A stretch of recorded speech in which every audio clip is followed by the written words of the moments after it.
Hello there, friends! Happy New Year to all of you! A new chapter is about to start, a brand new season begins, and the best thing for us to do is start with a fresh news release right away. We've said goodbye to the old year, and that means some contracts are ending, but new horizons are opening up. What will happen to Bumych? Electronic parted ways with his wife, and who got into the top 20 players of the year? Let's get straight to it. We'll start with how last year ended. Several news from the NAVI organization came at once. First, they announced that they were saying goodbye to Sam Young, now officially. Nipple will take his place. He will take part in the upcoming tournaments. It's not yet clear whether the young one will be remaining on the permanent basis as it was with Bit. Most likely they will decide on that after the first events, and only then it will be clear whether the young one is decent or not. Here's what Sam Young wrote after leaving. Greetings to my dearest friends and haters. Navi and I decided to part ways before 2023. The bottom line is that I've never had a long-term contract with them, and I believe that makes me the longest term standing of all. The experience I've had gained during the time spent together is incredible. I am grateful for everything we have achieved, and I wish them all the best. So now I'm looking for a new home, where I could bring what I've learned and we could put it all together to pick up trophies. Keeping in mind that Sam Young already had experience of playing in an international team before Navi, this occasion opens up many opportunities for him. I don't think that any team from HLTV's top 15 will eagerly take him, but it's quite possible that some team from the top 30 will. And what do you think? In which team he could fit best? Write your opinions in the comments below. And now let's go further. Not only SDY got rid of Navi, Bumych did the same. His contract has expired, and now he is officially a free agent. And I think that's what he was waiting for to finally join the new team, and he writes about this himself. My contract with Natus Vincere has ended. A new stage is beginning in my life, and I'm happy to announce that I am now a free agent. There are still too many peaks that I haven't conquered yet. I'm ready. Well, and immediately, in order to once again strip up interest in himself, Kirill released a video in Bad Boom's Telegram channel. Дорогие подписчики телеграм-канала Bad Boom, поздравляю вас с 2023 годом и желаю, чтобы в этом году сбылись все ваши мечты.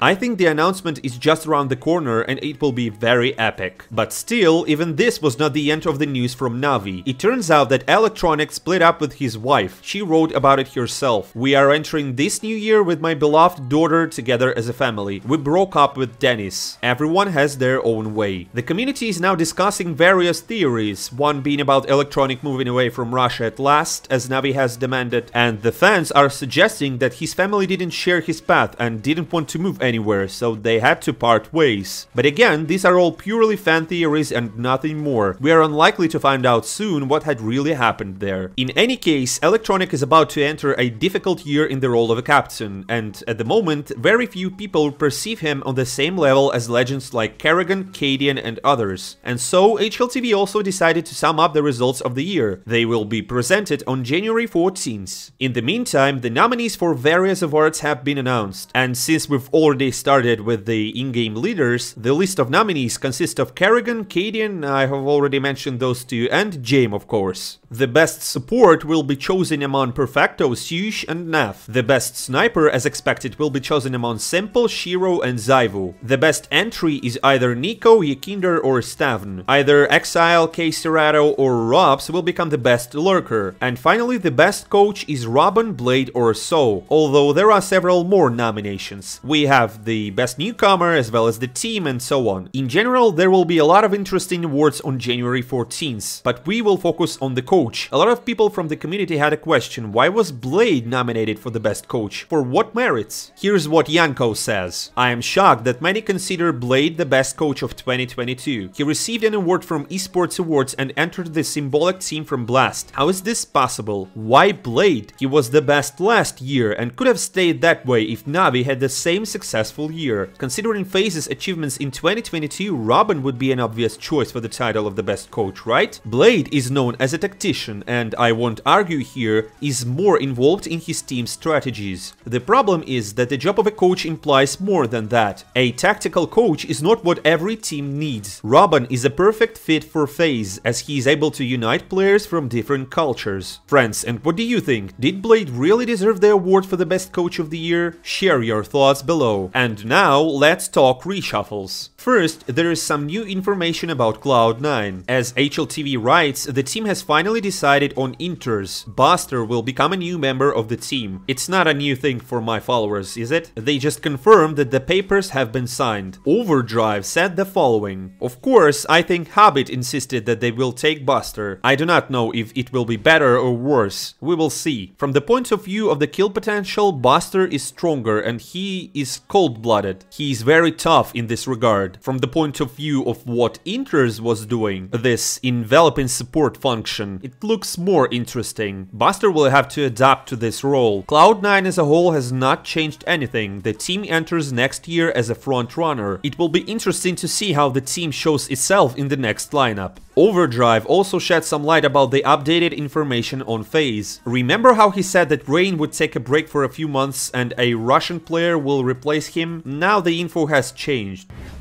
Народ, а там отмена по фейзам и по русскому игроку. Там, оказывается, вообще все запутано и все по-другому. И вы уже на следующей неделе вообще офигеете, какие там расклады. Так что по фейзам и русскому игроку в фейзах пока отмена. Oh, it's a pity. There was a strong hope that Inters would immediately find a new team. By the way, Timofey himself is not discouraged. He dived deep into streaming, he even shared his top 5 riflers. Топ-5 рифлеров. На данный момент это Ника, Аксель, Электроник, я думаю. В КТ. Ну, чуть поближе к банану. Еще два не знаю. Прям таких жестких сказал. Топ-3 назвал, короче.